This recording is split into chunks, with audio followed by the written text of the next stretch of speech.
Don't eat it. Smile and leave now. The words came out of my mouth before I could stop them. My hand shook as I set down the plate of osso buco in front of the man at table 7. The same man who had been coming to our restaurant every Thursday for the past 3 months.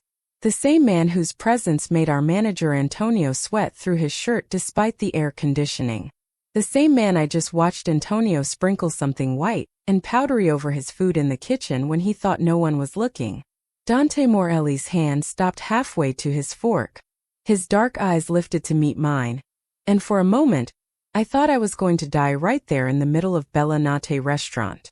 Not because I recognized him as one of the most powerful men in the city. Not because I knew what happened to people who crossed him. But because in that split second, I saw something flash across his face that looked almost like surprise. You know how they say your whole life flashes before your eyes when you're about to die? That's not true. What actually happens is you think about all the stupid decisions that led you to this exact moment. Like taking a job at a restaurant that stayed open despite having barely any customers. Like noticing things you should have pretended not to see. Like caring whether a stranger lived or died. My name is Elena Reyes. And this is the story of how I went from serving pasta to poverty wage customers to becoming the most protected woman in the city. How I went from being invisible to being the only person who could make the most feared man in New York smile genuinely. How I learned that sometimes the most dangerous choice you can make is the right one. But before I tell you what happened after I whispered those words, before I explain how everything in my life changed in the span of 3 seconds, I need you to understand something. I'm sharing this story from a place I never thought I'd be. Safe. Loved. Alive. If you're watching this from your apartment, your office, wherever you are right now, I hope it's somewhere you feel secure. I hope the weather is treating you well. And I hope you never have to make the choice I made that night.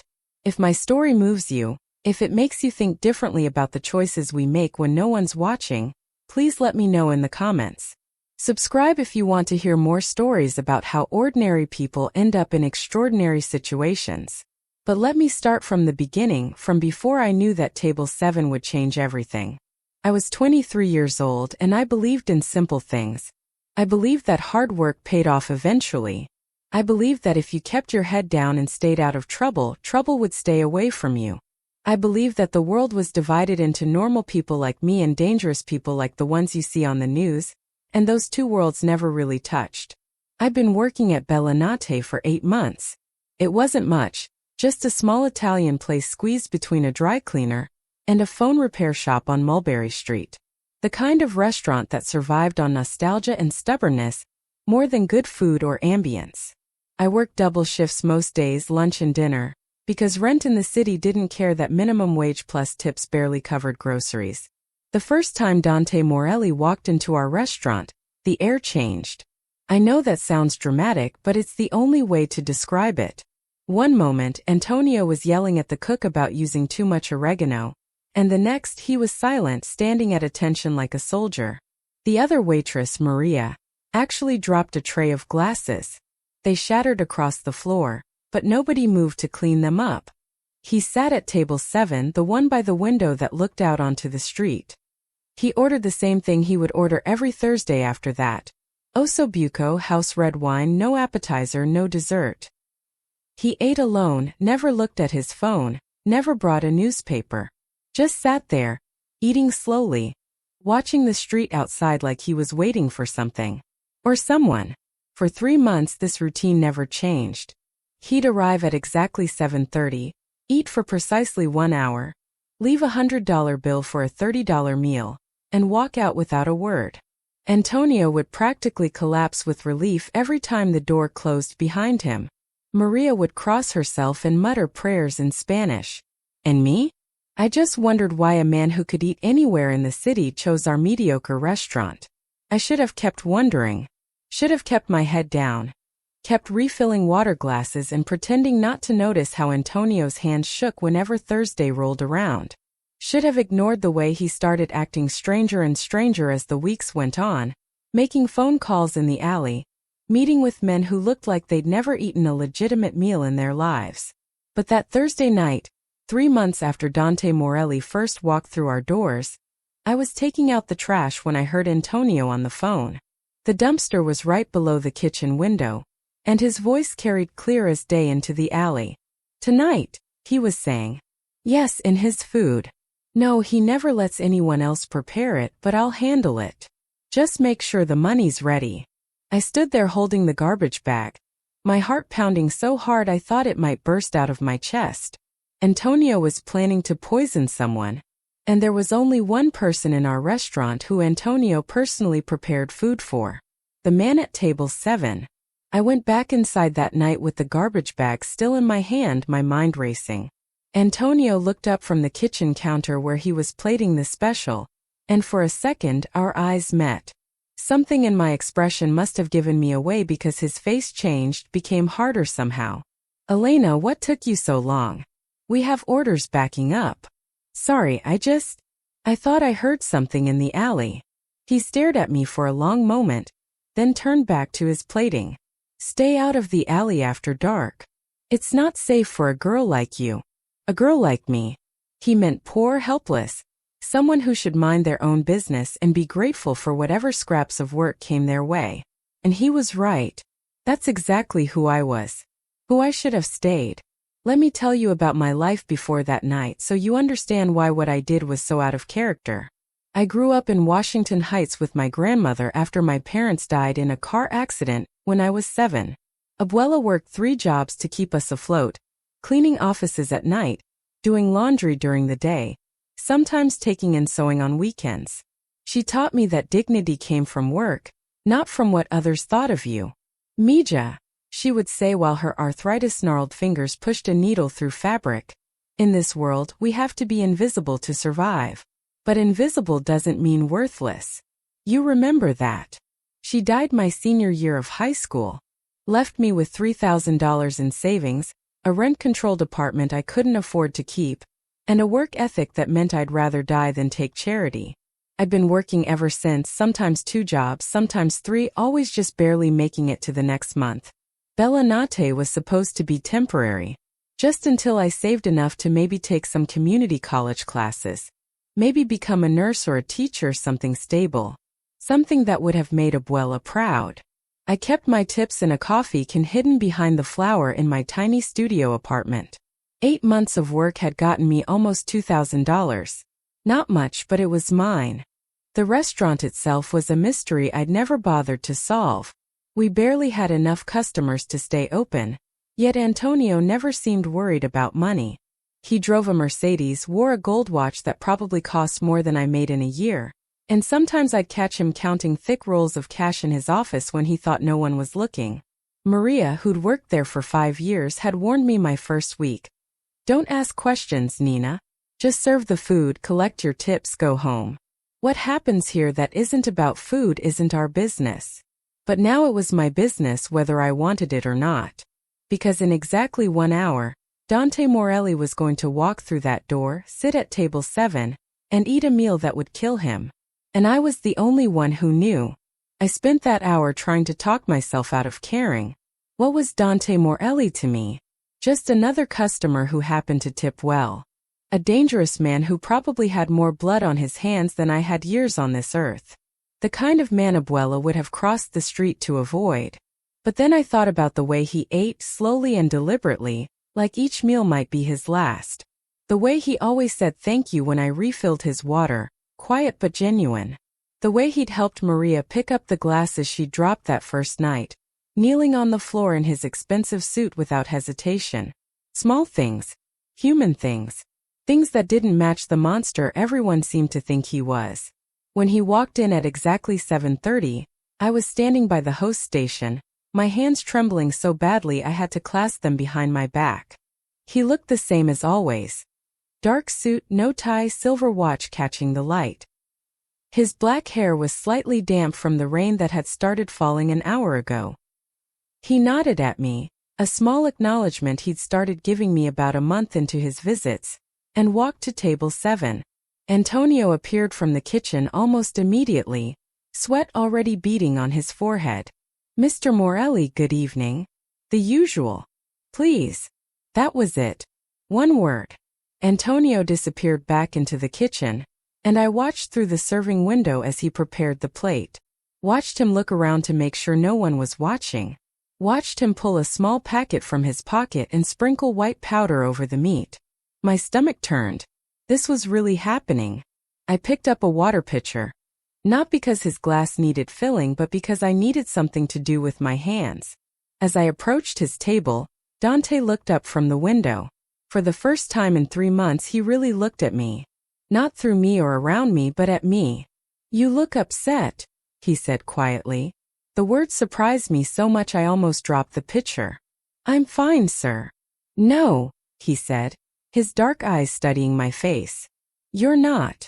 Before I could respond, Antonio emerged with the plate. The osso buco looked perfect, garnished with fresh parsley, the sauce rich and glossy. "Poisoned." "Your meal, Mr. Morelli," Antonio said, setting it down with a flourish.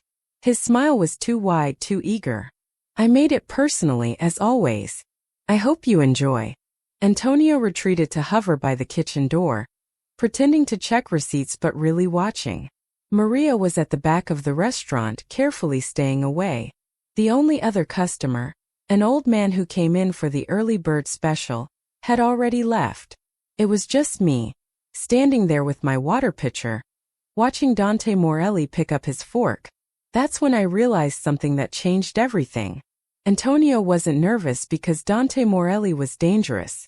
He was nervous because he was about to murder him, which meant someone wanted Dante dead badly enough to pay Antonio to do it, which meant that after tonight, Antonio would be either very rich or very dead himself, depending on how this played out. And I was the only variable he hadn't accounted for. Dante brought the fork toward his mouth. The meat glistened with sauce and poison.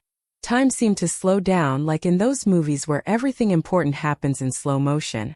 I thought about Abuela, about staying invisible, about surviving. Then I thought about the right thing to do. "Don't eat it," I whispered, leaning down as if I was refilling his already full water glass. "Smile and leave now." The fork stopped. His eyes met mine. And in that moment I saw something I didn't expect. Recognition. Not of me, but of the situation. Like he'd been waiting for something like this to happen. Like he'd known all along that eating at Bellinate was a risk. And he'd been taking it anyway. Instead of leaving, instead of pushing the plate away or confronting Antonio, Dante Morelli did something that would change the course of my entire life. He grabbed my wrist. Not hard, not painful, but firm enough that I couldn't pull away without causing a scene. His thumb pressed against my pulse point, and I knew he could feel how fast my heart was racing. "Sit," he said quietly, loud enough for Antonio to hear. "Join me for dinner." Antonio's face went white. This wasn't part of the plan. I wasn't supposed to be at that table. But what could he do? Tell Dante Morelli that I couldn't sit with him? That would be suspicious. Almost as suspicious as me warning him about the food. I sat down, my wrist still in his grasp, the poisoned plate between us like a loaded gun. "Tell me your name," Dante said, his voice conversational, like we were old friends catching up. "Elena," I managed to whisper. "Elena," he repeated, and somehow the way he said it made it sound like a promise. Or a threat. "Are you hungry, Elena? Are you hungry, Elena?" I shook my head, unable to form words. My wrist was still in his grip, warm and steady, while everything else in the room seemed to be spinning out of control. Dante's eyes never left mine, but his voice carried across the empty restaurant. "Antonio, come here." Antonio approached slowly, his face a mask of forced confusion. "Yes, Mr. Morelli? Is something wrong with your meal? Why don't you try it first?" Dante pushed the plate toward him with his free hand. "You said you made it personally. I'd like to know what you think." The color drained completely from Antonio's face. I already ate, sir. Before the dinner rush. I insist." There was no anger in Dante's voice, no threat. Just a quiet certainty that made the temperature in the room drop 10 degrees. "One bite." Antonio looked at the plate, then at me, then back at Dante. His hand started shaking. "Mr. Morelli, I don't understand what. One bite, Or I call my associate Marco, who's been sitting in the car outside for the past 3 months watching me eat here every Thursday. The one you've been very careful to avoid looking at. One bite, Antonio, and you can explain to him why you're refusing. There are moments when you see someone's entire world collapse in real time. Antonio's face went through shock, fear, anger, and finally resignation in the span of 3 seconds. He'd thought he was being clever, thought he'd found an easy payday, thought the man at table 7 was just another Mark. He'd been so wrong. It wasn't my idea, Antonio said, the words tumbling out in a rush. They came to me 6 weeks ago. Said they'd kill my family if I didn't do it. Said they knew where my sister lives in Staten Island, where my mother goes to church. I had no choice, Mr. Morelli. You have to understand I had no choice. Dante finally released my wrist and stood up. He wasn't tall, maybe 5'10", but somehow he seemed to fill the entire room. Who approached you?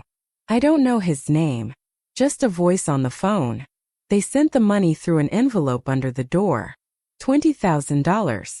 Half now, half when it was done. And her. Dante gestured to me without looking away from Antonio. What was your plan for her? Antonio's eyes slid to me, and I saw something there that made my blood run cold. Not just fear but calculation. He'd been planning to do something about me, about the witness who'd ruined everything. I was going to. Antonio swallowed hard. They said no witnesses.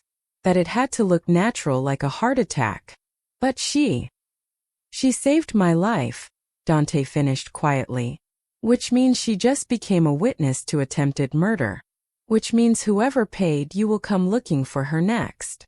The weight of those words hit me like a physical blow.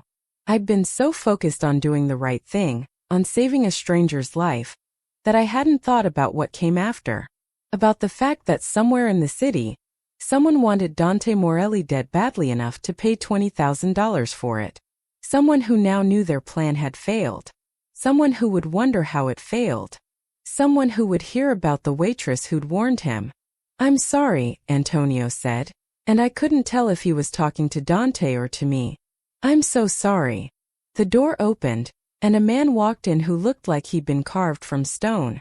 Tall, broad-shouldered, with the kind of face that had seen violence and hadn't blinked. He didn't say anything, just looked at Dante and waited. Marco, Dante said. Take Antonio somewhere quiet. Find out every detail. Who called, when, how they contacted him, where the money came from. Everything. Marco nodded and moved toward Antonio, who didn't resist. Didn't run. Just followed like a man walking to his own execution. Maybe he was. Then it was just me and Dante in the empty restaurant. Maria had disappeared, probably the moment she'd sensed things going wrong. The kitchen was silent.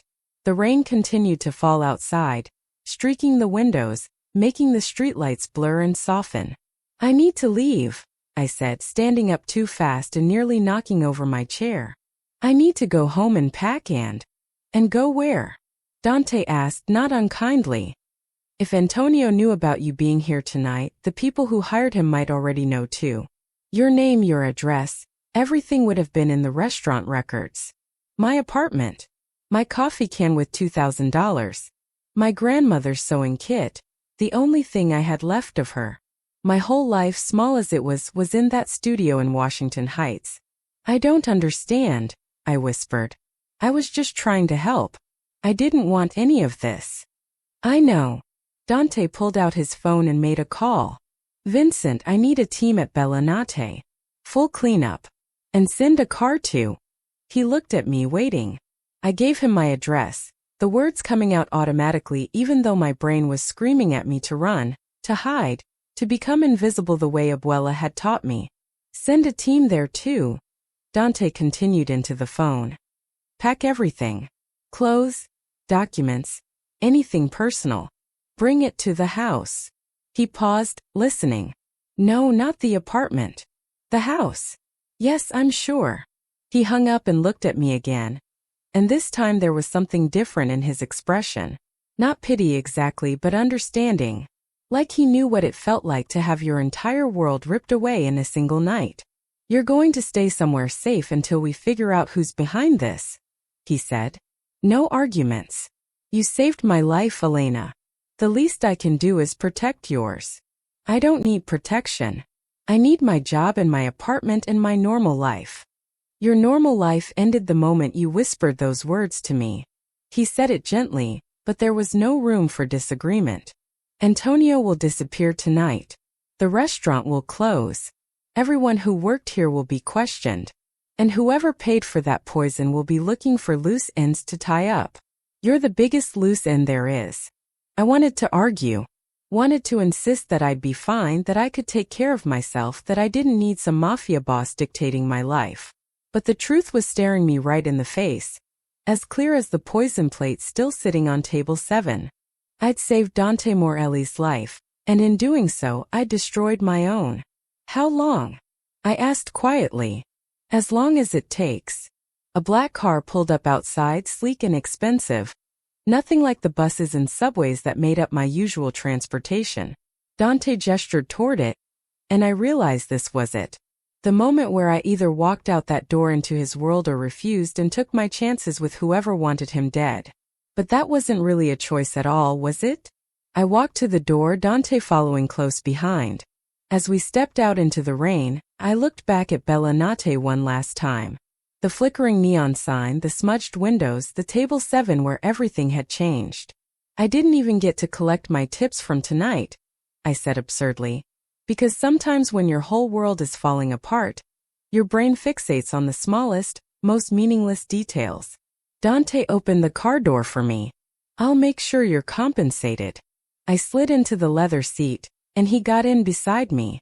The driver pulled away from the curb without being told where to go. Like he already knew. Like this had all been planned. The restaurant disappeared behind us, swallowed by rain and darkness. Where are we going? I asked. Home, Dante said.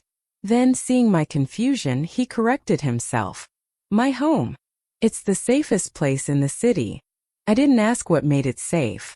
Didn't ask what would happen to Antonio or Maria, or the old man who might have been in the restaurant earlier and seen too much. I just watched the city blur past the window and wondered how you were supposed to feel when you saved someone's life and lost your own in the process. The answer I discovered was numb. Completely and utterly numb. Dante's home wasn't what I expected. I'd pictured something cold and sterile, all marble and glass like the crime boss mansions you see in movies. Instead, the car pulled up to a brownstone in Brooklyn, the kind with actual flower boxes in the windows and a small front yard. It looked like a family lived there. Because a family did live there. The door opened before we reached it, and a woman in her 50s stepped out, her face creased with worry. Dante, grazie a Dio, Vincent called and said. Her eyes landed on me, still in my stained waitress uniform, dripping rainwater onto the porch. Who is this? Rosa, this is Elena. She'll be staying in the guest room. Dante moved past her into the house, and I followed because I didn't know what else to do. Is Gianna asleep? Yes, finally. She fought bedtime for an hour asking when you'd be home. Rosa was still staring at me, not with suspicion exactly, but with the kind of curiosity that comes from seeing something unexpected in a familiar place. I'll get fresh towels and... Papa! A small voice from the stairs made us all turn. A little girl stood there in princess pajamas, maybe 6 years old, with dark curls in Dante's eyes. She rubbed sleep from her face and patted down the steps barefoot. Dante's entire demeanor changed. The hard man who'd confronted Antonio disappeared, replaced by someone softer, more careful. He scooped her up like she weighed nothing. Piccola, you're supposed to be sleeping. I heard the car. I wanted to make sure you came home. She buried her face in his neck, then peeked at me over his shoulder. Who's the wet lady? Despite everything, despite the fear and confusion and shock, I almost laughed. I'm Elena. I got caught in the rain. Papa has lots of umbrellas. He should have given you one. She said it so seriously, like that was the biggest problem in the room. You're right, I should have, Dante agreed. Elena is going to be our guest for a while. I expect you to be polite. I'm always polite. Rosa says I have better manners than most adults. Gianna looked at me again, considering. Do you like pancakes? Rosa makes them on Saturday mornings with chocolate chips. I love pancakes, I said. Because what else could I say to this little girl who had no idea her father had almost been murdered tonight? Dante carried Gianna back upstairs, murmuring to her in Italian, and Rosa gestured for me to follow her down the hall. The house was warm, lived in, with photos on the walls and children's drawings held to the refrigerator with magnets. Nothing about it screamed danger or crime, or the underworld I'd just been pulled into. The guest room is here, Rosa said, opening a door to a small but comfortable bedroom. Bathroom is across the hall. Your things should arrive within the hour. She paused, her hand on the door frame. He doesn't bring people here. To the house, I mean. This is Gianna's safe place. So whatever you did to earn that, it must have been important. I didn't do anything special, I said quietly. I just told him the truth. Rosa smiled, sad and knowing. The truth is the rarest gift you can give a man like Dante. Get some rest, Elena. Tomorrow will be complicated. She left me alone in the room, and I sat on the edge of the bed, my wet uniform soaking into the quilt. My hands were still shaking. I couldn't make them stop. What had I done? 24 hours ago. My biggest worry was whether I'd make enough in tips to buy new shoes before winter. Now I was sitting in a Mafia boss's guest room, hiding from people who wanted to kill me, listening to him put his daughter to bed in the next room. There was a knock on the door, and Dante entered without waiting for permission. He'd changed into jeans and a t-shirt, looking more human and somehow more dangerous for it. Rosa will bring you clothes until your things arrive, he said. Tomorrow we talk about what happens next. Tonight you sleep. The house has security, cameras, armed guards and shifts. You're safe here. What about Antonio? I asked even though I wasn't sure I wanted to know. He's alive. Scared but alive. He's telling us everything he knows, which unfortunately isn't much. The people who hired him were careful. Disposable phones, cash drops, no face-to-face meetings. Dante leaned against the doorframe, exhaustion showing around his eyes. But they made one mistake. What mistake? They assumed I'd eat alone like always. They didn't account for someone like you. He studied me for a long moment. Why did you do it? You knew what I was. You had to know warning me was dangerous. I've been asking myself the same question for the past hour. My grandmother used to say that we're not defined by the comfortable choices we make, but by what we do when doing nothing would be easier. I don't know if you're a good man, Mr. Morelli, but I couldn't watch you die without trying to stop it. Something shifted in his expression like I'd surprised him.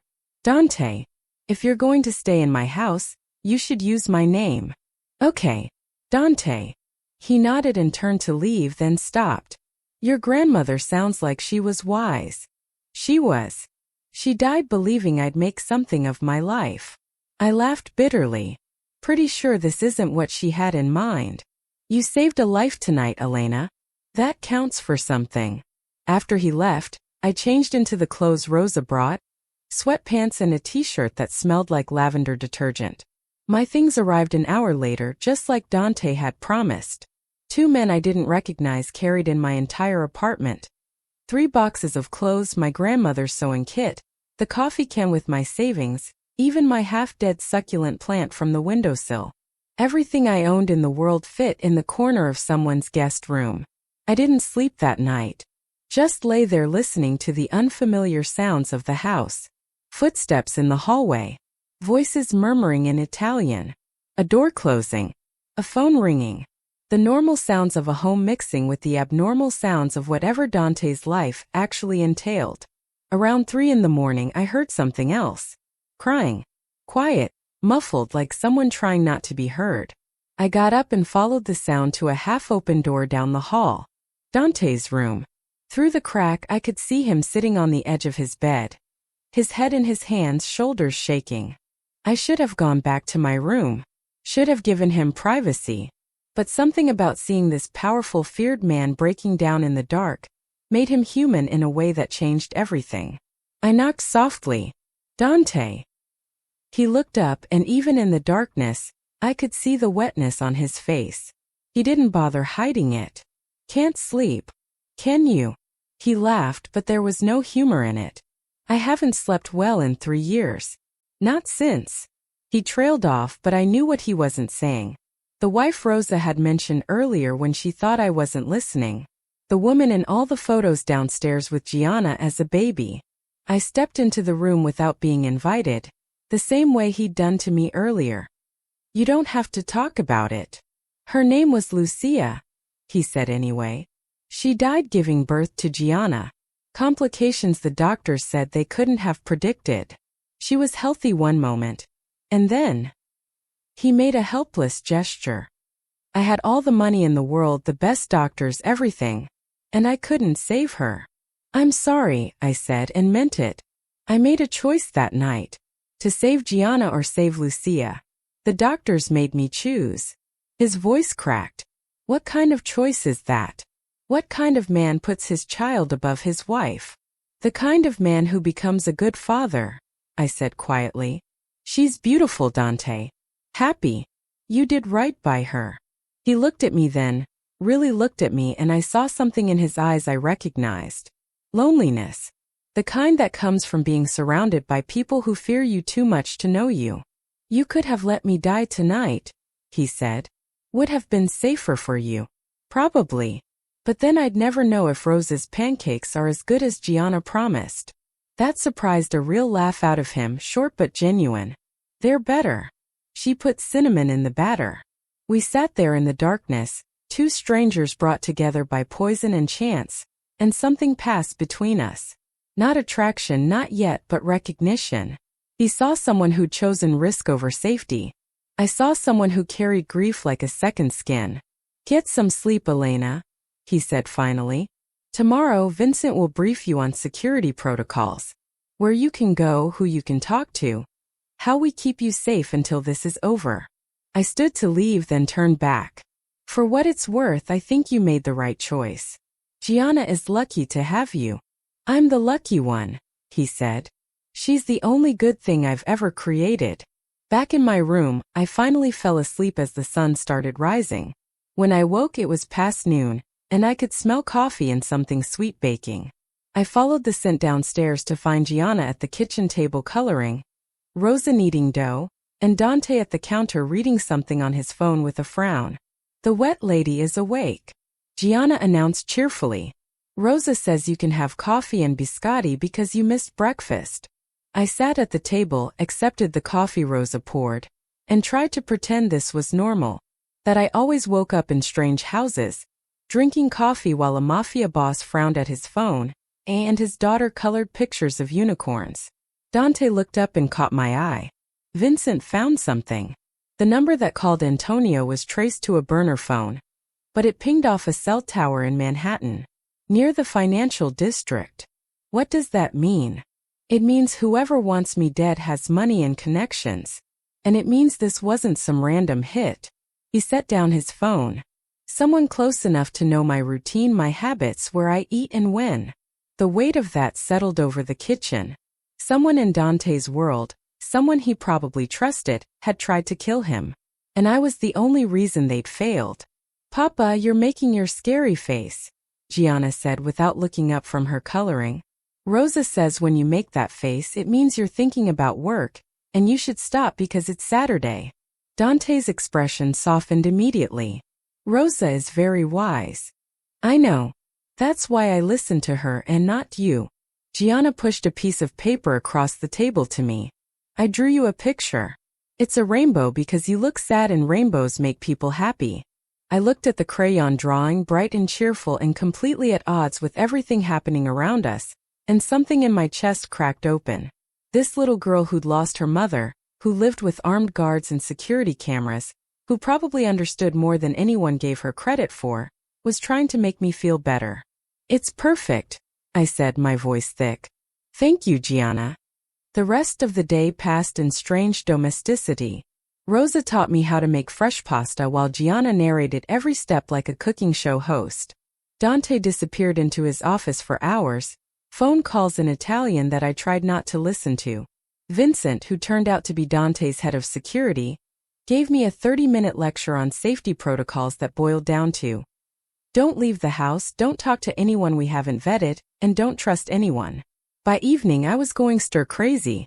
The house was comfortable, the people were kind, but it was still a cage. A gilded one, but a cage nonetheless. I found Dante in his office after dinner, staring at a wall covered in photos and notes like something from a detective show. Names I didn't recognize, faces I'd never seen, lines connecting them in patterns I couldn't follow. Is this everyone who might want you dead? I asked from the doorway. Just the ones from the past year. He didn't turn around. Narrows it down to about 40 people.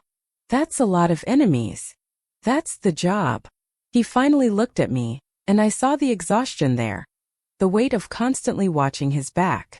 Most of them don't have the resources or connections to pull off something this sophisticated. We're focusing on 5 primary suspects. Can I help? You've done enough, Elena. You saved my life. Let me handle the rest. I'm already involved, I pointed out. Might as well make myself useful instead of going crazy watching Rosa knead dough. He considered this, then gestured to the wall. You worked at Bellinate for 8 months. Did you ever see anyone unusual? Anyone who paid too much attention to me? Asked questions about my schedule. I thought back through months of shifts, faces blurring together. Then something clicked. There was a man. Maybe 2 months ago. He came in on a Wednesday, not a Thursday. He sat at table 4 and kept watching the kitchen. When I asked if he needed anything, he asked if you always came on Thursdays.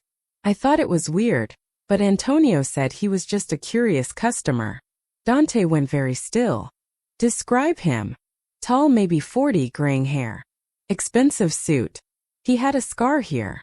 I touched my left eyebrow. And he left cash, no credit card. Dante pulled a photo from the wall and showed it to me. This him. My stomach dropped. Yes. Who is he? Carlo Ferretti. He's. Dante paused, choosing his words carefully. He's my business partner's brother. Someone I'm supposed to trust. The implication hung in the air between us. Someone close to Dante, someone in his inner circle, had been scoping out the restaurant weeks before the poisoning. Someone who knew his routine intimately enough to plan around it. Your business partner, I said slowly. Does he know I'm here? Everyone knows you're here by now. The girl who saved Morelli. It's already become a story in certain circles. He studied my face. Are you afraid? I should have been. Should have been terrified. But standing there in his office, looking at the evidence of how many people wanted him dead, all I felt was anger. Anger that someone had put poison in food I'd served. Anger that Antonio had been willing to kill for money. Anger that this man who read bedtime stories to his daughter and cried alone in the dark had to live like this. No, I said. I'm angry. Something like respect flickered across Dante's face. Good. Anger keeps you sharp. Fear makes you sloppy. That night I lay awake again, but this time it wasn't fear keeping me up. It was the growing realization that I didn't want to go back to my old life. That somewhere between the poisoned ossobuco and Gianna's rainbow drawing, between Rosa's pasta lessons and Dante's wall of enemies, I'd stopped feeling like a prisoner and started feeling like I belonged. Which was insane. I'd known these people for 48 hours. This wasn't my world. I was a waitress from Washington Heights, not someone who could survive in the darkness that surrounded Dante Morelli. But when I finally fell asleep, I dreamed of chocolate chip pancakes and the sound of Dante laughing, and for the first time in years I didn't dream about being invisible. I dreamed about being seen. 1 week in Dante's house and I'd started to forget what my old life felt like. The morning routine had become familiar. Wake to the smell of Rosa's coffee, help Gianna pick out clothes for her homeschooling lessons, sit at the kitchen table while Dante reviewed security reports and pretended not to watch me over the rim of his cup. We'd fallen into something that almost felt normal. Dangerous but normal. Elena, can you help me with my math? Gianna appeared at my elbow with a workbook, her face scrunched in concentration. Rosa says she's too old for multiplication and Papa says he's too busy. I did not say that, Dante protested from across the kitchen. I said I had a meeting in 10 minutes. Same thing. Gianna climbed into my lap without asking, spreading her workbook across the table. See, I don't understand why 7 times 8 is 56. It doesn't make sense. I helped her work through the problem while Dante gathered his things. He paused by the table, his hand resting briefly on my shoulder. The touch was casual, over in a second, but it sent heat through my entire body. Vincent will be here all day, he said. Don't answer the door for anyone else. Where are you going? I asked before I could stop myself. It wasn't my place to ask. I wasn't his wife, wasn't his girlfriend, wasn't anything except the waitress he was protecting out of obligation. But something in his eyes said he didn't see it that way. Meeting with my business partner, Luca Romano. We've worked together for 15 years, and I need to look him in the eye when I ask if his brother tried to kill me. He said it lightly for Gianna's sake, but I heard the tension underneath. Be careful. Always am. He ruffled Gianna's hair. Be good, Piccola. After he left, the house felt emptier somehow. Gianna and I finished her math, then moved to reading comprehension. Rosa was upstairs changing linens. Vincent was in the security office monitoring cameras. It was just another quiet Saturday morning. Until the doorbell rang. Vincent appeared immediately, his hand inside his jacket where I'd learned he kept his gun. Stay here with Gianna. He went to answer it and I heard voices in the hallway. A woman's voice, cultured and insistent. Vincent's responses, firm but respectful. Then footsteps approaching the kitchen. The woman who walked in was stunning. Mid-30s, dark hair swept into an elegant twist, wearing a cream-colored suit that probably cost more than I'd made in a year at Bellinate. She looked around the kitchen with the familiarity of someone who'd been here before, her gaze landing on me with undisguised curiosity. So you're the famous Elena, she said, her smile not quite reaching her eyes. The waitress who saved Dante's life. Gianna jumped up from the table. Aunt Isabella. The woman's expression softened as she hugged Gianna. Hello, darling. I brought you those books you wanted. She handed over a bag, then turned back to me. I'm Isabella Romano, Luca's wife, Dante's business partner. The name hit me like cold water. Romano, the same last name as Carlo Ferretti, the man who'd been watching the restaurant. The same Luca that Dante was meeting with right now. It's nice to meet you, I said carefully. Is it? Isabella sat at the table, crossing her legs. Vincent, be a dear and give us a moment. Gianna, why don't you take your new books upstairs? Vincent hesitated, looking at me. I nodded, even though every instinct screamed that this was wrong. Gianna gathered her books and skipped out, leaving me alone with this woman who looked at me like I was a problem she needed to solve.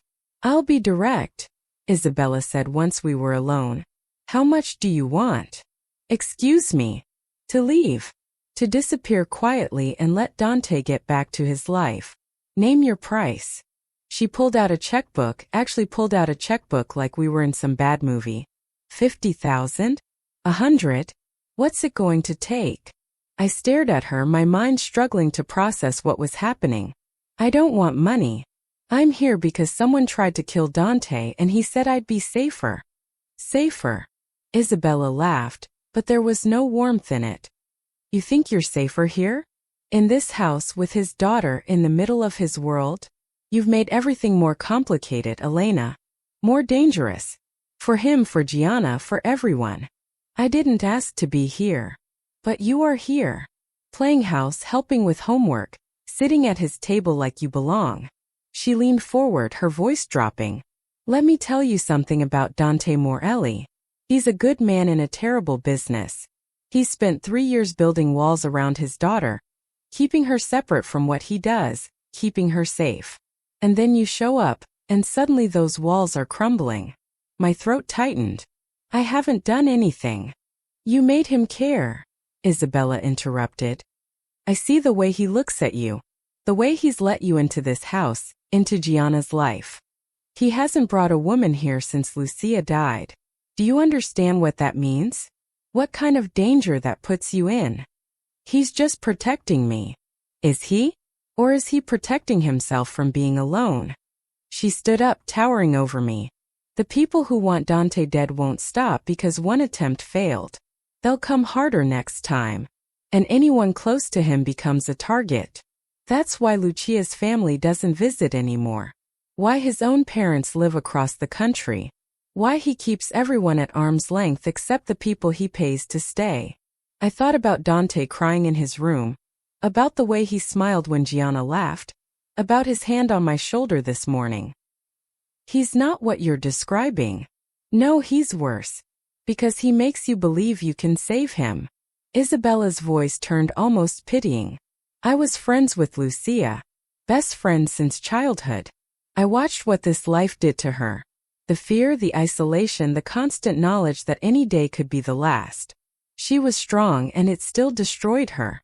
What do you think it will do to you? Before I could answer, the front door slammed open. Voices shouted. Vincent's voice raised in alarm. Then Dante appeared in the kitchen doorway. His face harder than I'd ever seen it. Isabella, what are you doing here? Visiting my goddaughter. She picked up her purse calmly. And meeting the woman everyone's talking about. Get out. Dante. Now. Isabella walked to the door, pausing beside me. Think about what I said. Some people aren't meant for this world, Elena. And that's not an insult. That's a gift. After she left, Dante stood in the kitchen, his hands clenched into fists. What did she say to you?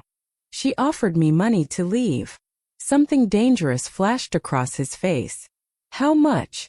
Does it matter? I didn't take it. I stood up, my legs shaky. Is it true? What she said about Lucia? About the danger? Dante closed his eyes. Yes. And you brought me here anyway. Brought me into Gianna's life. Into your home, knowing. I had no choice. The words exploded out of him. You saved my life, Elena. You put yourself in danger for me. What was I supposed to do, leave you out there alone? Let them find you. You were supposed to tell me the truth. My voice rose to match his. You were supposed to warn me that being here, being close to you, makes me a bigger target than I already was. You think I don't know that? He moved closer, his voice dropping to something raw and painful. You think I don't lie awake every night wondering if I made the wrong choice? If keeping you close is protecting you or destroying you? We stood there, inches apart, breathing hard. I could see the conflict in his eyes, the war between what he wanted and what he knew was right. Then let me go, I whispered. If it's that dangerous, let me leave. I can disappear, change my name, start over somewhere far away. No. Why not? Because I'm selfish. His hand came up, fingers brushing my cheeks so gently it made my chest ache. Because for the first time in 3 years I don't feel alone. Because Gianna asks about you first thing every morning. Because you make this house feel like a home instead of a fortress. Dante. Because I'm falling for you, Elena, and I know I shouldn't be. And I know it's dangerous and I don't care. The confession hung between us, terrifying and wonderful. I should have stepped back. Should have remembered Isabella's warnings. Should have thought about Lucia and what this life had done to her. Instead, I kissed him. His arms came around me immediately, pulling me close like he'd been waiting for permission. The kiss was desperate and gentle and everything I'd been trying not to feel for the past week. When we finally broke apart, his forehead rested against mine. This is a mistake, he breathed. Probably. You should take Isabella's money and run. Probably. Elena. The kitchen door burst open and Vincent rushed in, his phone in hand. Boss, we have a problem. Dante stepped back immediately, his entire demeanor shifting back to business. What is it? Luca just called. He says we need to talk. Says he has information about who ordered the hit. Vincent's expression was grim. He wants to meet. Tonight. Alone. It's a trap, I said immediately. Maybe. Dante was already moving toward his office. Or maybe he's finally ready to admit his brother's involved. Either way, I need to know. I followed him, my heart pounding. You can't go alone. I won't. Vincent and Marco will be nearby. He started pulling files from his desk, organizing them with quick efficiency. You stay here with Rosa and Gianna. Extra guards on the house. No one in or out except people I've personally cleared. Dante, please. Something feels wrong about this. He stopped, really looked at me, and I saw the same fear I felt reflected in his eyes. I know. But if there's even a chance Luca has information that can end this, I have to take it. Vincent appeared in the doorway again, this time with his face pale. Boss, there's something else. The meeting location Luca chose. It's Bella Notte. The air left my lungs. The closed restaurant. The place where this had all started. Definitely a trap, Dante said calmly. Too calmly. Which means he's getting desperate. Good. Or it means he wants you to think it's a trap so you'll bring everyone and he can take you all out at once, I argued. Please, there has to be another way. Dante cupped my face in his hands, his thumbs brushing across my cheekbones. This is my world, Elena. Traps and betrayals and meetings in dark places. I've been navigating it for 20 years. I'll be fine. Your wife probably thought you'd be fine too. The words came out harsher than I meant them, born from fear and frustration. Dante flinched like I'd slapped him. That's not fair, he said quietly. None of this is fair. Tears burned my eyes. You kiss me, tell me you're falling for me, then run off to walk into an obvious trap. How is any of that fair? You're right. It's not. He pressed his lips to my forehead, a gentle goodbye that felt too much like a final one. Stay with Gianna. If something goes wrong, don't say it. If something goes wrong, Vincent has instructions. Money, documents, everything you need to disappear. Both of you. The implication was clear. If Dante didn't come back, I was supposed to take his daughter and run. I can't do this, I whispered. You're the only one I trust to do this. He stepped back, his mask sliding into place, the vulnerable man disappearing behind the boss everyone feared. Vincent, let's move. They left me standing in the office, surrounded by photos of dead ends and suspects, my lips still tingling from a kiss that might have been our first and last.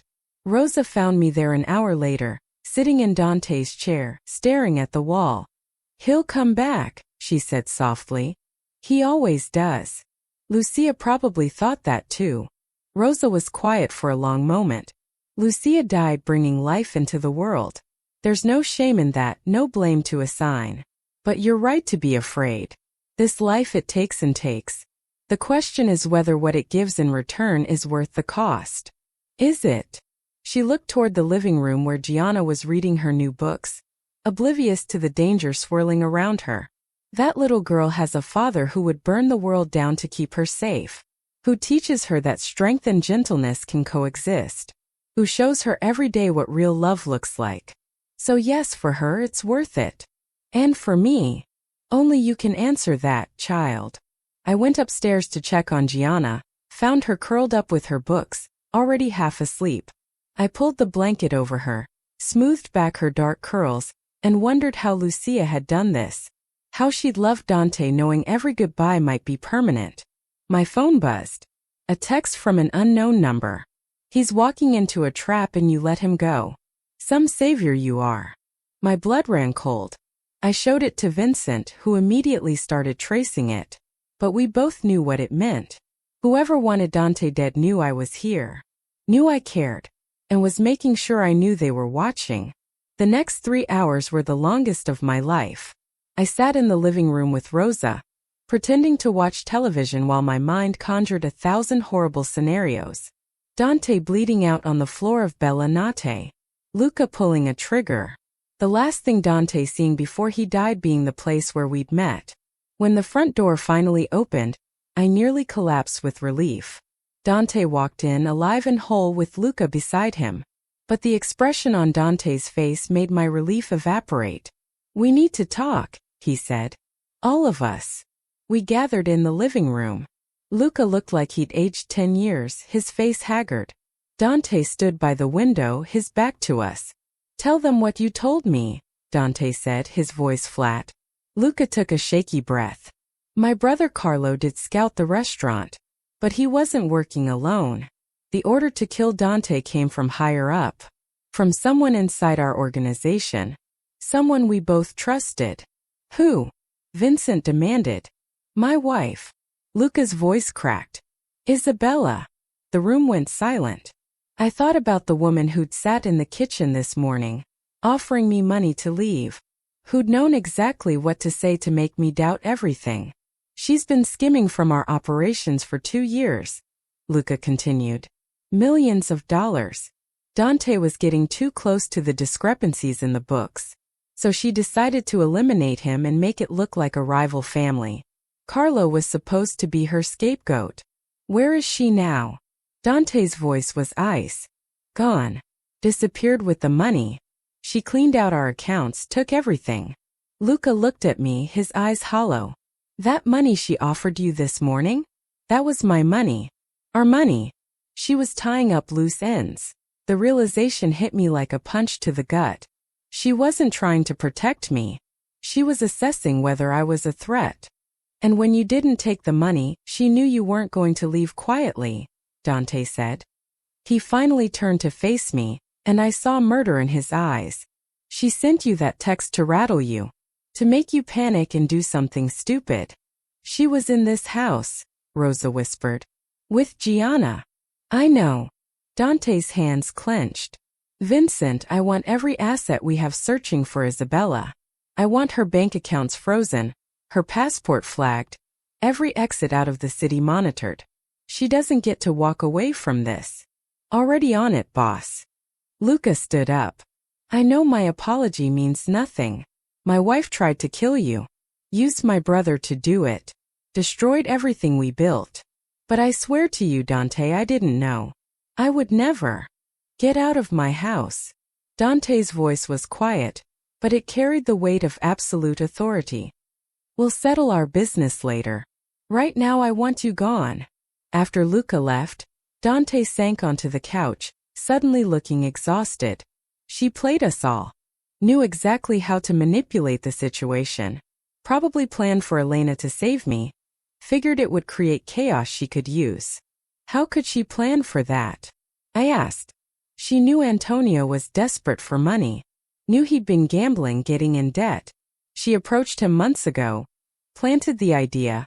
Waited for the perfect moment. He looked at me. When you warned me instead of staying quiet, you became valuable. A witness she needed to either buy off or eliminate. But I'm neither bought nor eliminated, I said slowly. Which means she'll try again, Vincent finished grimly.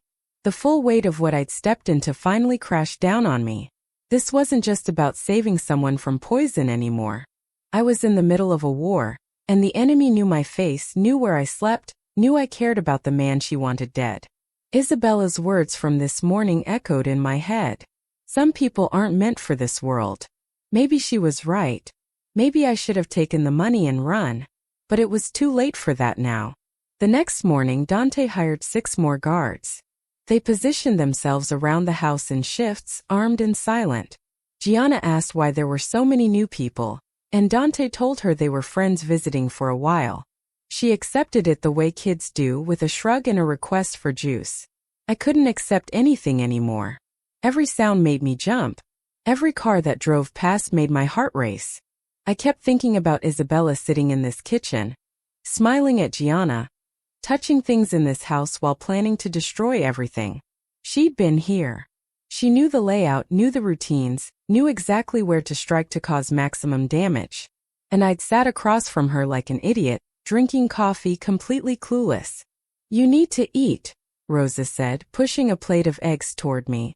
I'd been sitting at the kitchen table for an hour, staring at nothing. I'm not hungry. You haven't eaten in 2 days. Dante is worried. Dante has bigger things to worry about than whether I'm eating. Rosa sat down across from me, her weathered hands folded on the table. He blames himself, you know, for bringing you here, for putting you in danger, for caring about you. He should blame me. I'm the one who couldn't mind my own business. I'm the one who had to play hero and warn him. My voice cracked. If I just kept my mouth shut, served the food, let whatever was going to happen happen, none of this would be real. And Dante would be dead. But Gianna would be safe. You would be safe. Everyone would be safe except the one person who actually belongs in this world. Rosa reached across and gripped my hand hard enough to hurt. Listen to me, child. Dante Morelli has been half dead since Lucia passed. Going through motions, protecting Gianna, running his business but not living. Not really. Then you walked into his life and reminded him what it feels like to care about someone. That's not a crime. That's a gift. Some gift. Now he has to protect me on top of everything else. Maybe he wants to protect you. Maybe having someone to fight for besides Gianna makes him stronger, not weaker. She released my hand. Or maybe you're right and you should leave. Take Vincent's escape plan, disappear. Let Dante go back to being half alive. Is that what you want? I opened my mouth to say yes, that's exactly what I wanted, but the lie wouldn't come out. Because the truth was, I'd never felt more alive than I did here. Dangerous and terrified and completely out of my depth, but alive. Every moment with Dante felt electric. Every smile from Gianna felt like a gift. Even Rosa's tough love and Vincent's security briefings made me feel like I mattered, like I was part of something. Going back to my old life, to being invisible and safe and alone, felt like dying. I don't know what I want, I whispered. Then stay until you figure it out. But the choice was taken out of my hands 3 days later. I was upstairs helping Gianna with her reading when I heard shouting from downstairs. Dante's voice, sharp with anger. Another voice I didn't recognize. Then footsteps pounding up the stairs. Dante burst into the room, his face pale. Pack Gianna's things. Now. What's happening? Isabella made a move. She contacted the Severino family. Told them I've been skimming from our joint operations. It's a lie, but they don't care. They're demanding a sit down, and if I don't give them access to our books, they'll assume I'm guilty and this turns into a war. He was throwing Gianna's clothes into a bag as he talked, moving with controlled panic. I need Gianna somewhere they can't use her as leverage. My blood turned to ice. They'd go after a child? They'd go after anything that gives them power over me. He zipped the bag closed. Vincent is taking her to my parents in Oregon. 3 days, maybe 4, until I can sort this out. Gianna appeared in the doorway, her eyes wide. Papa, what's wrong? Dante crouched down to her level, his whole demeanor changing. Piccola. Remember how I told you about Nana and Nano's house in the mountains? With the horses and the big backyard. You said we'd visit in summer. How would you like to visit now instead? Just for a few days. Vincent will take you on an airplane and everything. Her little face scrunched up in thought. Will you come? Not right away. I have work to finish here. But soon. Will Elena come? Dante's eyes met mine over Gianna's head, and I saw the conflict there. Elena needs to stay here with me. Gianna processed this, then turned to me. You'll keep Papa safe? The question hit me like a punch. This 6-year-old girl, who'd already lost her mother, was being sent away from her father, and she was worried about me keeping him safe. I'll try, I managed to say around the lump in my throat. Okay. She hugged me tight, her small arms surprisingly strong. Don't let him make his scary face too much. It gives him wrinkles. 20 minutes later, Vincent carried Gianna out to a waiting car. She waved from the window, trusting and innocent, not understanding that her father was sending her away because people wanted to hurt her to get to him. The house felt empty without her. Dante stood in the driveway long after the car disappeared, his shoulders rigid. I wanted to go to him to offer comfort, but I didn't know how. What do you say to someone who just sent their daughter away to keep her alive? When he finally came back inside, his expression was blank. Controlled. The mask he wore when he needed to be the boss instead of the father. Pack your things too, he said without looking at me. My stomach dropped. You're sending me away. To a safe house in Queens. Somewhere Isabella doesn't know about. You'll have 2 guards, a security system, everything you need. For how long? Until this is over. And when will that be, Dante? When you've found Isabella. When you've satisfied the Severino family. When every enemy you've ever made decides to stop coming for you. My voice rose despite myself. When does it end? I don't know. He finally looked at me, and I saw the exhaustion, the fear, the weight of too many responsibilities crushing him. I don't know how to keep everyone safe, Elena. I don't know how to protect my daughter and run my business and hunt down Isabella and keep you out of the crossfire. I don't know how to do all of it, so I'm doing what I can, which is getting you both as far away from me as possible. So that's it? You kiss me, tell me you're falling for me, then ship me off to Queens. Yes. The word was flat, final. Because falling for you was selfish and keeping you here is dangerous, and I can't do this anymore.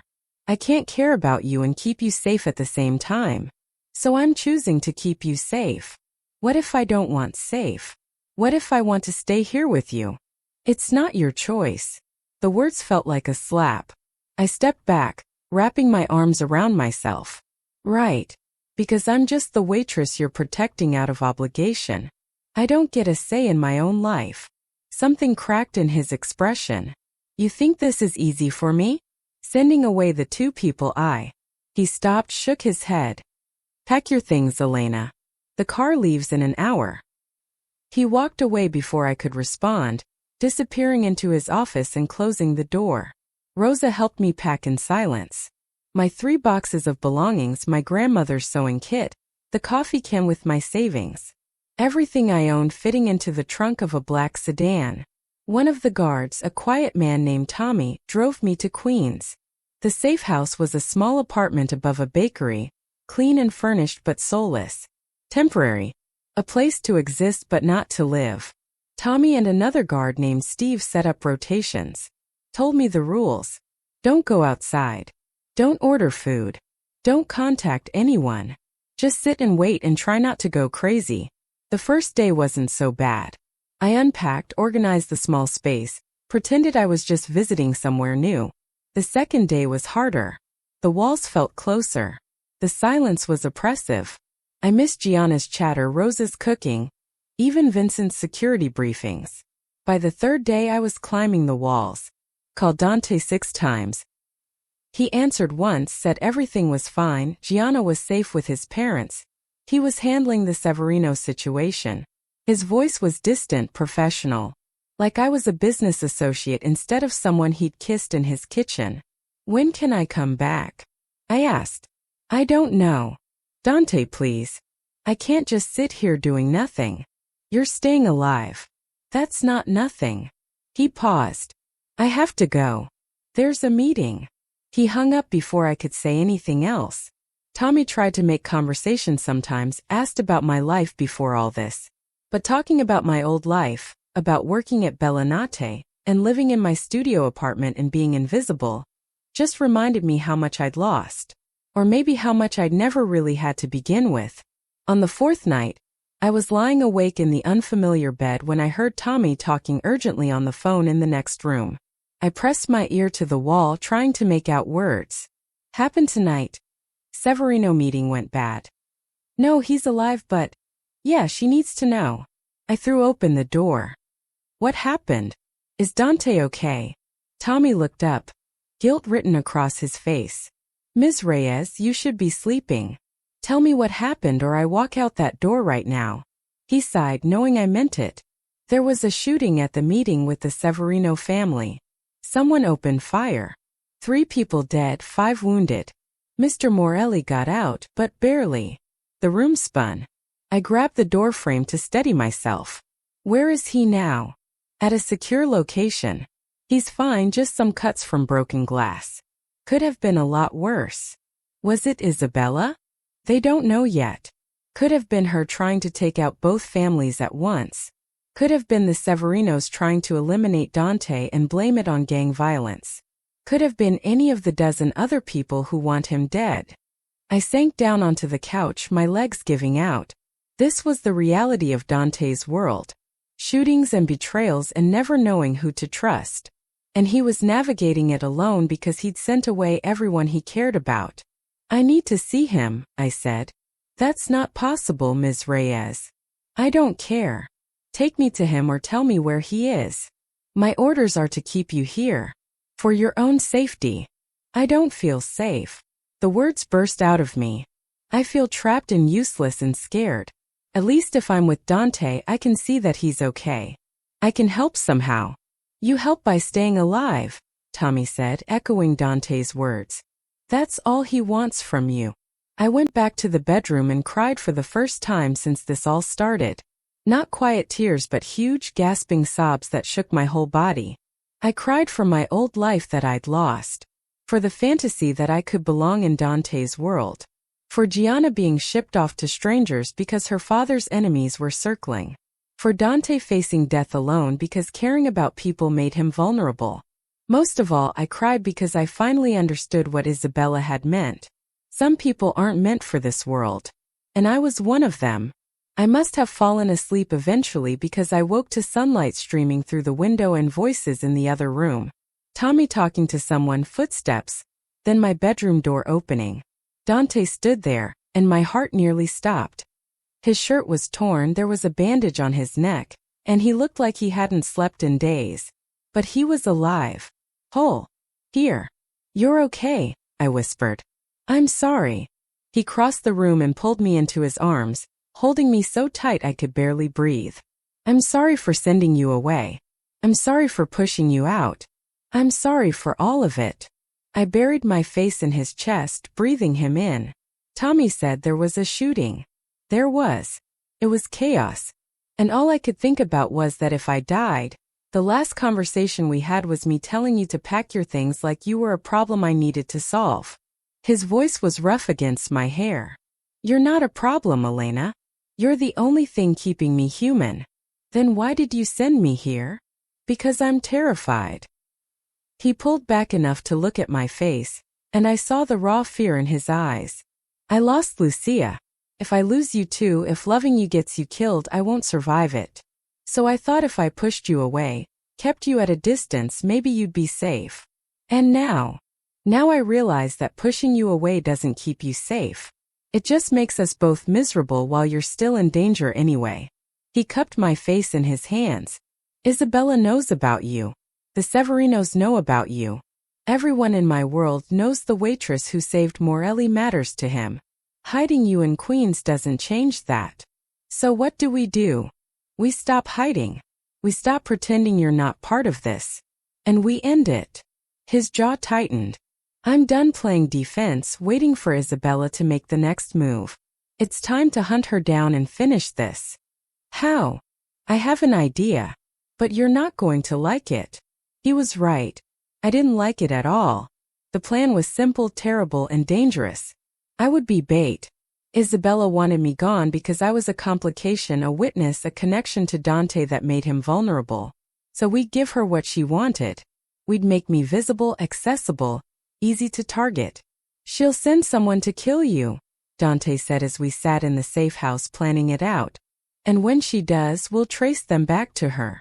And if they actually succeed in killing me before you trace them back? They won't. You'll have protection every second. Undercover guards, tracking devices, the works. He looked at me seriously. But I won't lie to you, Elena. There's real risk here. If something goes wrong, if she sends someone better than we anticipate, you could get hurt. Or worse. And if I say no? Then you stay here or somewhere like here until we find Isabella another way. Which could take weeks, months, years maybe. I thought about Gianna in Oregon missing her father. About Dante constantly looking over his shoulder. About living in fear forever. Always waiting for the next attack. I'll do it, I said. Dante closed his eyes like I'd confirmed his worst fear. You don't have to. Yes, I do. Because you're right. Hiding doesn't end this. We need to draw her out. And I'm the way to do it. Elena. Besides, I tried to smile. You said I'd have protection. You've kept me alive this long. Keeping you alive and deliberately putting you in danger are very different things. Then I guess you better make sure your plan works. We moved back to the brownstone that afternoon. Dante wanted me where he could see me, where his best people could guard me. Rosa nearly cried when I walked in. Pulled me into a hug that smelled like flower and lavender. Stubborn girl, she muttered. Just like him. That night, Dante and Vincent briefed me on the operation. They'd spread word through the usual channels that I was back at the house, that Dante and I were together, that I mattered to him. They'd make sure Isabella heard it. Then they'd wait for her to take the bait. How will she come at me? I asked. Could be anything, Vincent said. A car accident, poison like before, a mugging gone wrong. She'll try to make it look unconnected to her. But we'll be ready, Dante added. Every food delivery will be screened. Every car that comes near you will be tracked. Every person who gets within 10 feet will be identified. Sounds foolproof. It's not. Dante's honesty was brutal. But it's the best chance we have. I went to bed that night in the same guest room I'd stayed in weeks ago, when this had all started. Except now it felt different.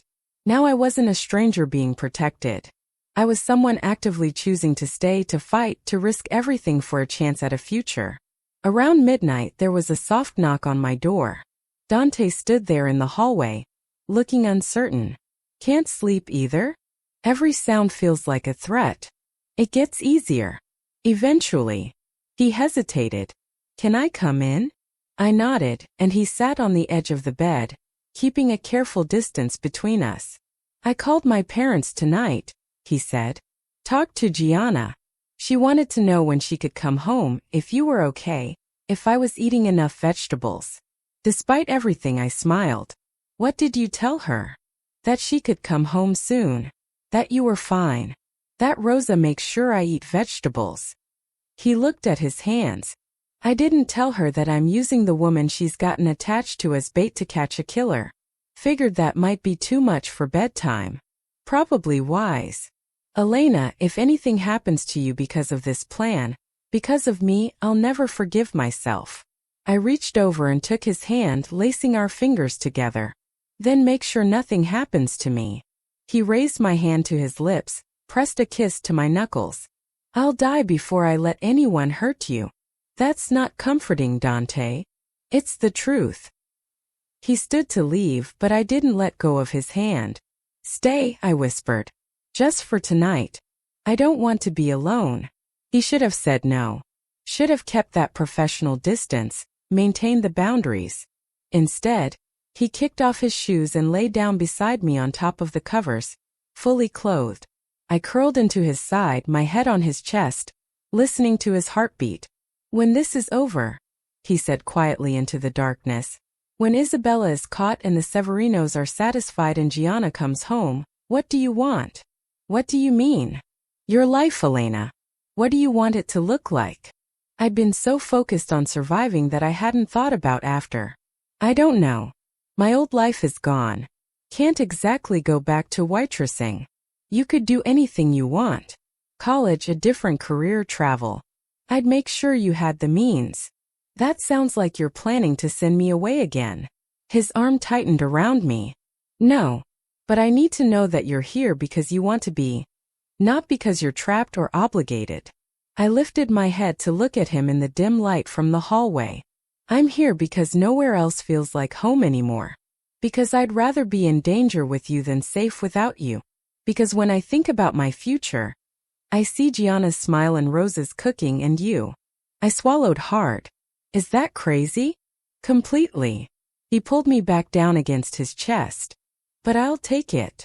We fell asleep like that, wrapped around each other, stealing a few hours of peace before we stepped into the trap we'd set.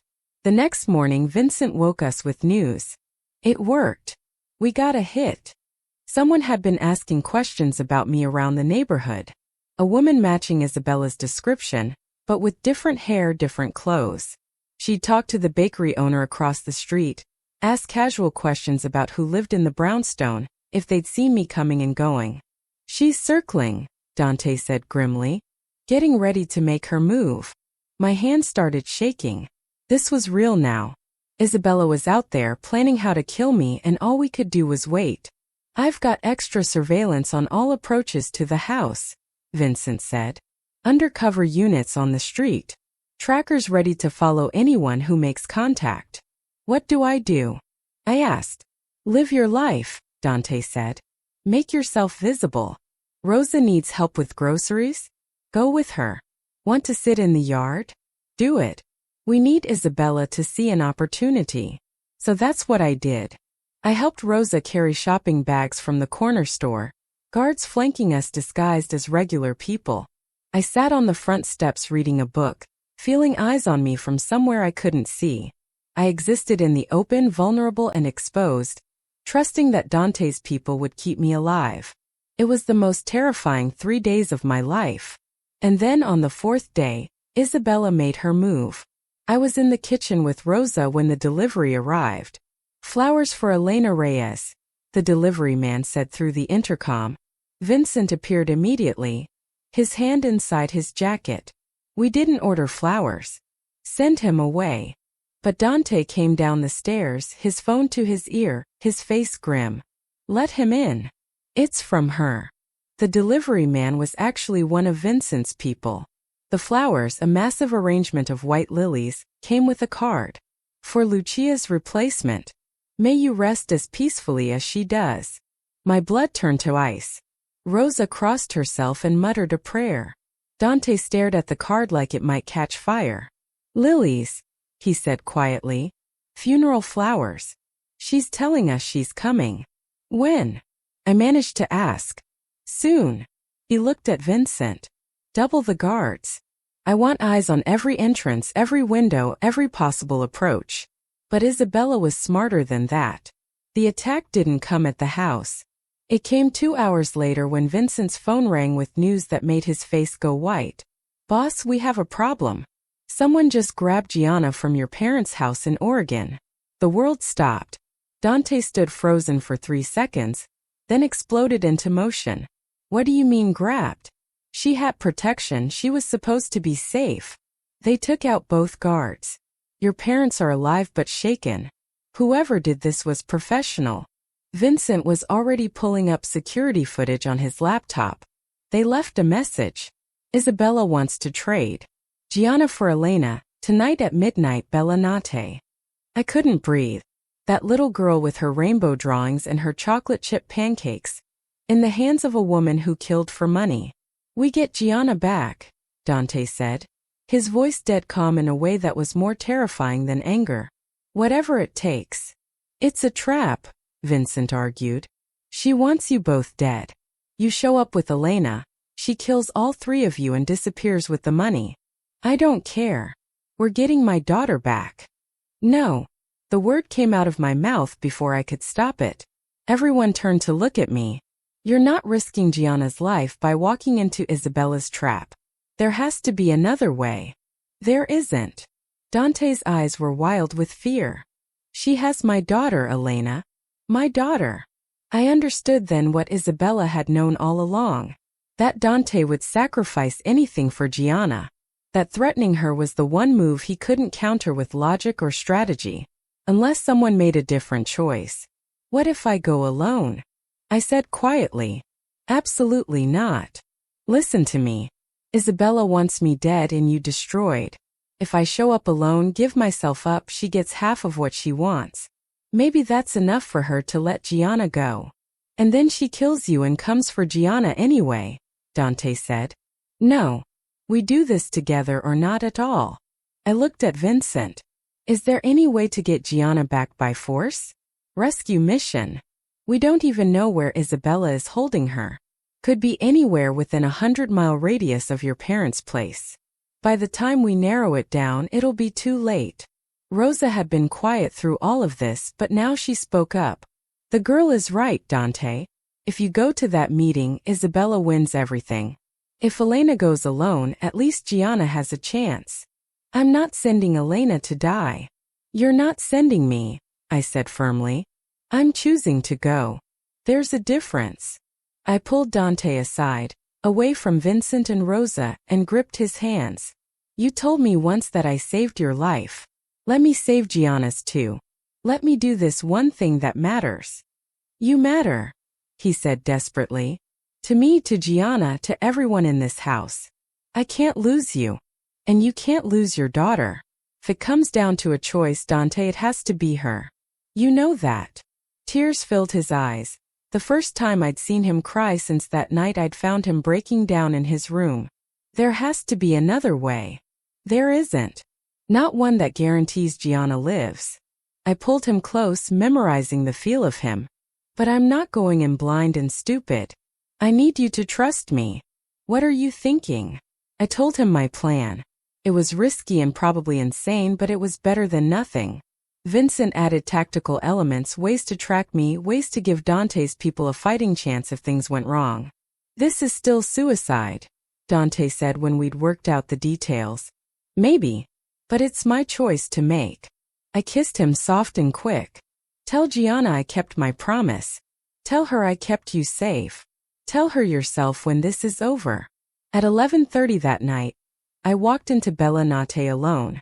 The restaurant was dark, chairs still stacked on tables from when it had closed weeks ago. But there was light coming from the kitchen, and I followed it like a moth to flame. Isabella stood by the stove, immaculate as ever, holding a gun. Elena. Right on time. She smiled. And alone just like I asked. I'm impressed. Where's Gianna? Safe. For now. Whether she stays that way depends on you. Isabella gestured to a chair. Sit. We need to talk. I sat, my heart hammering, very aware of the wire hidden under my clothes and the tracker sewn into my shoe. Dante was listening to every word. His people were positioned around the building. But none of that mattered if Isabella pulled the trigger before they could move. You've been a problem from the start, Isabella said conversationally. I had everything planned perfectly. Dante dies, Luca takes over the business, I disappear with millions. Simple. Then you had to play hero. Sorry to inconvenience your murder plans. She laughed. I actually like you, Elena. You've got spine. In another life we might have been friends. In another life you wouldn't be a psychopath. Fair point. She raised the gun, pointing it at my chest. Any last words? I thought about running, fighting, screaming for help. But instead, I looked her in the eye and said the only thing that mattered. Gianna deserves better than this. Whatever you think about Dante, whatever he's done, she's innocent. Let her go and I'll do whatever you want. Something flickered across Isabella's face. Surprise maybe. Or respect. You really love them, don't you? Him and his daughter. Enough to die for them. Yes. She lowered the gun slightly. Then you're an idiot. Love makes you weak in this world. It gets you killed. Maybe. But it also makes life worth living. For a long moment we just stared at each other. Then Isabella sighed. Gianna's in Oregon still. Safe with Dante's parents. I never actually took her. The words didn't make sense. What? I lied. Needed to see if you'd really sacrifice yourself. Needed to know if you were just another gold digger or something more. She set the gun on the counter. Turns out you're something more. The kitchen door burst open and Dante rushed in. Vincent and 4 other men behind him with weapons drawn. Isabella didn't move, didn't resist. Just stood there with her hands visible. It's over, Isabella, Dante said.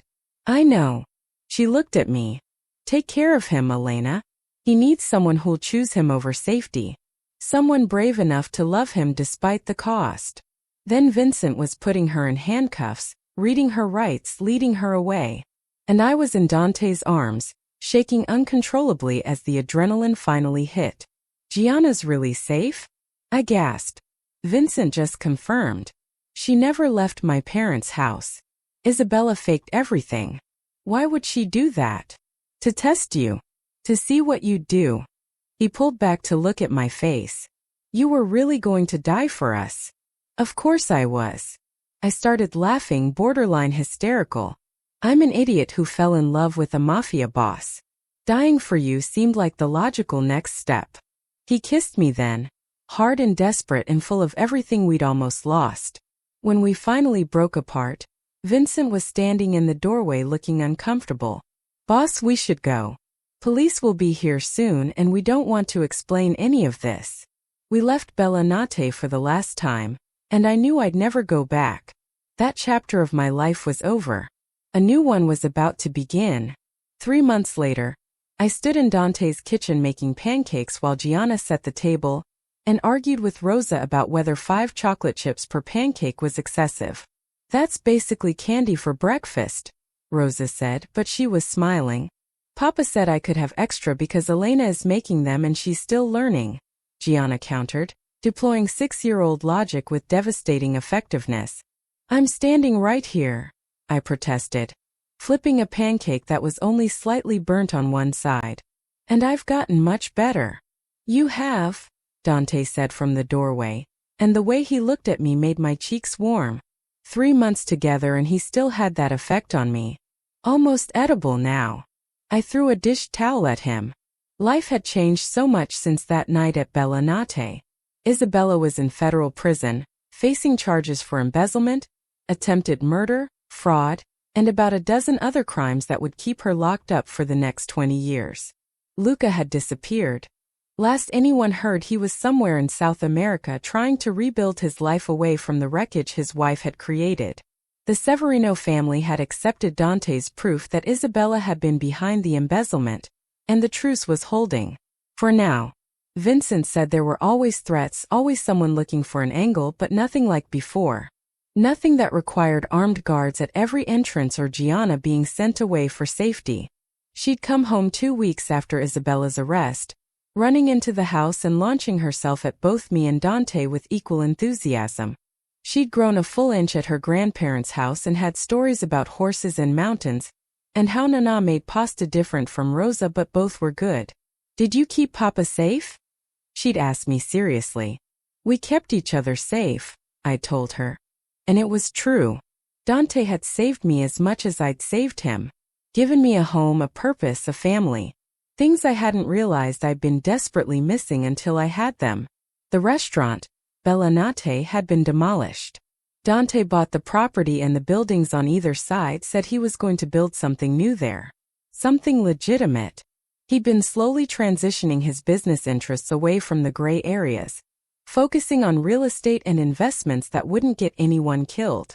For Gianna, he'd said.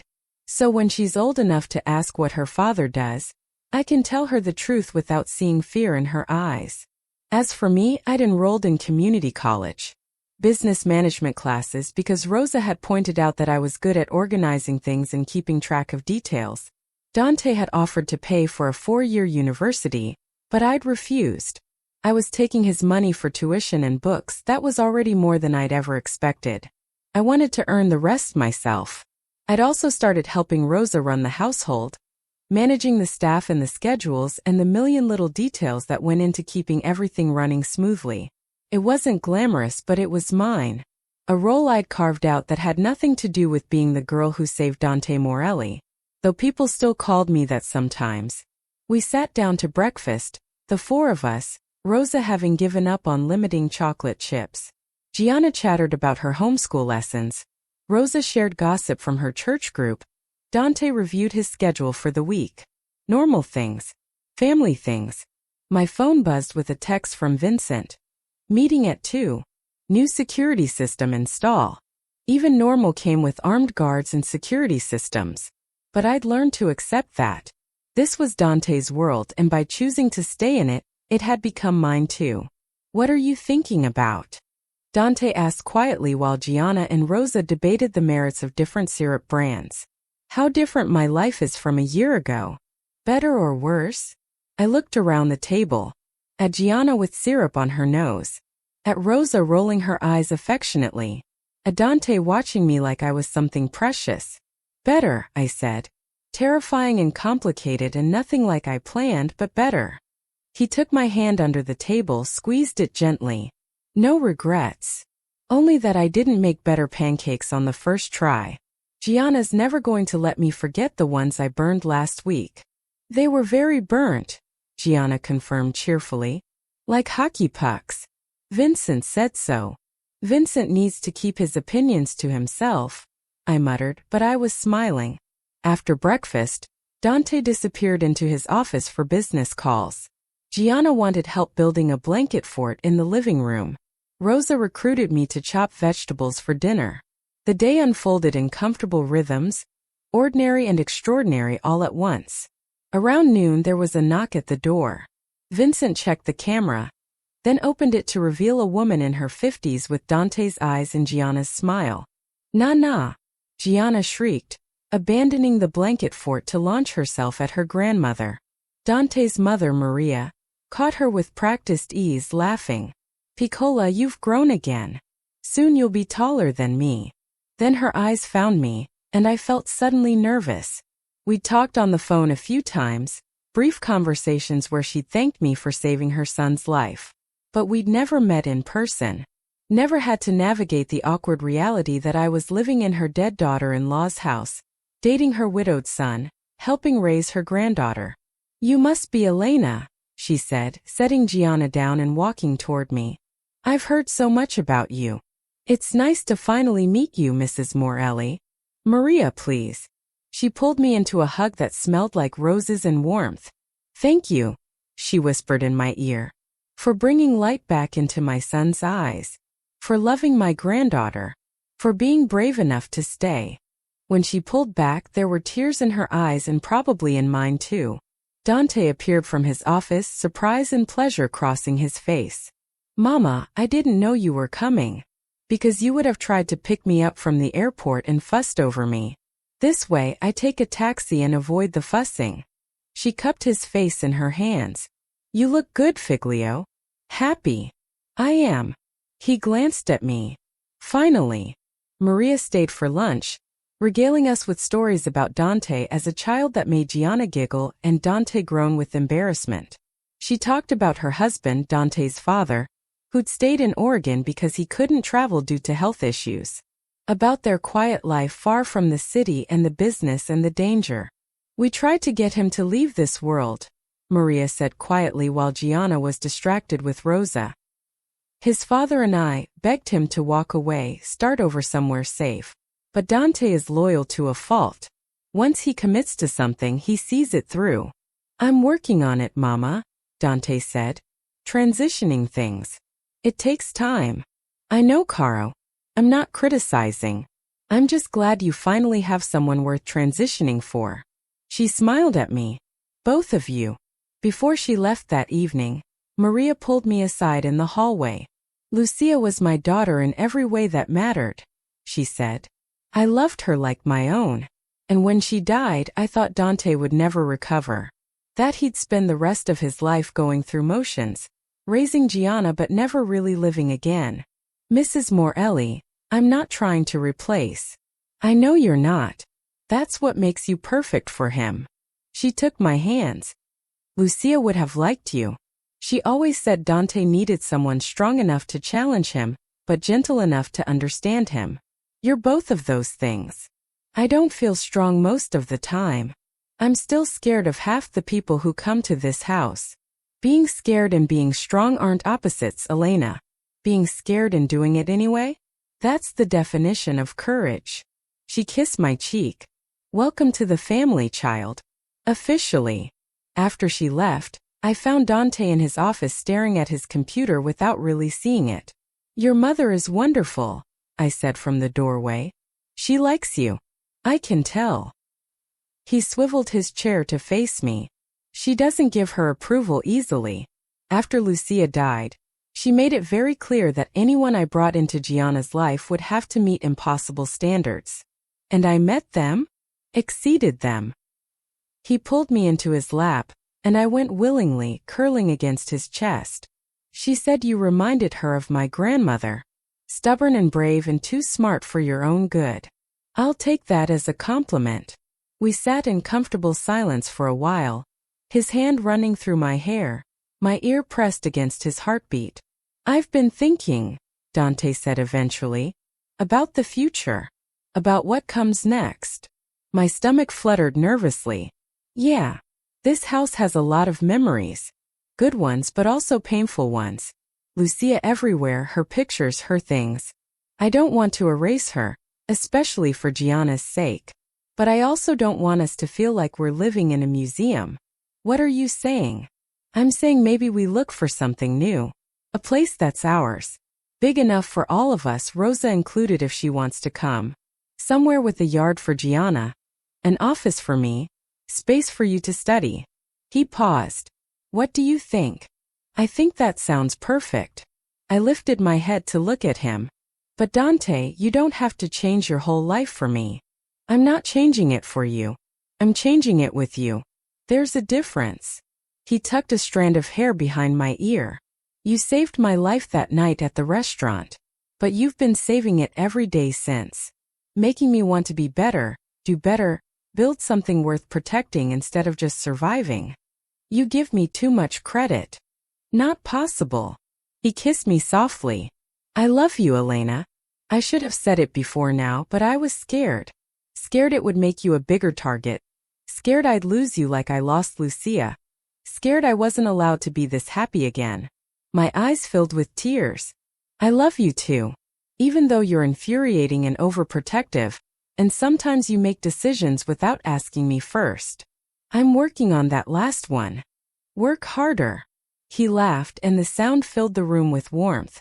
That night, after Gianna was asleep and Rosa had gone to her room and the guards were doing their rotations outside, Dante and I sat on the couch going through real estate listings on his laptop, looking at houses that could become our home, our future.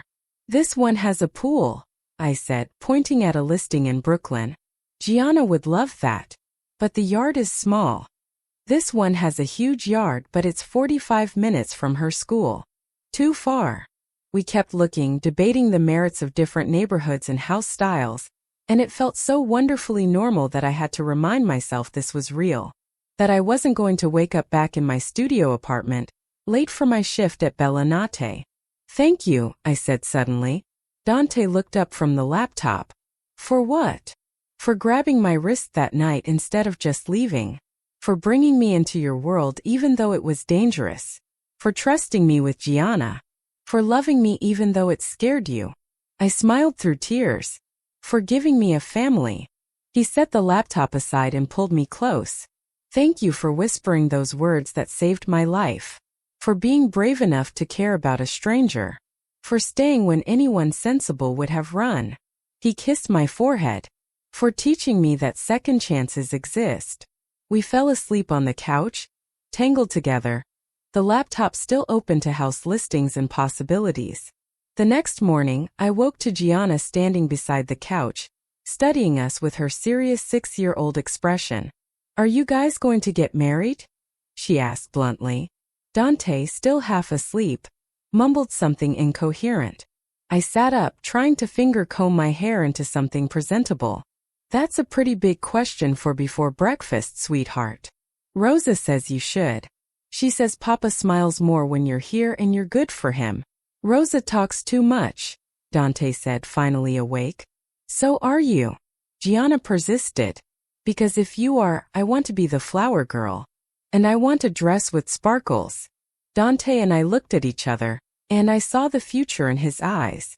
Not just possibility but certainty. How do you feel about sparkly dresses? He asked me. I think they're perfect for flower girls. Gianna squealed and ran off to tell Rosa, leaving us alone in the living room with the weight of what we just implied hanging in the air.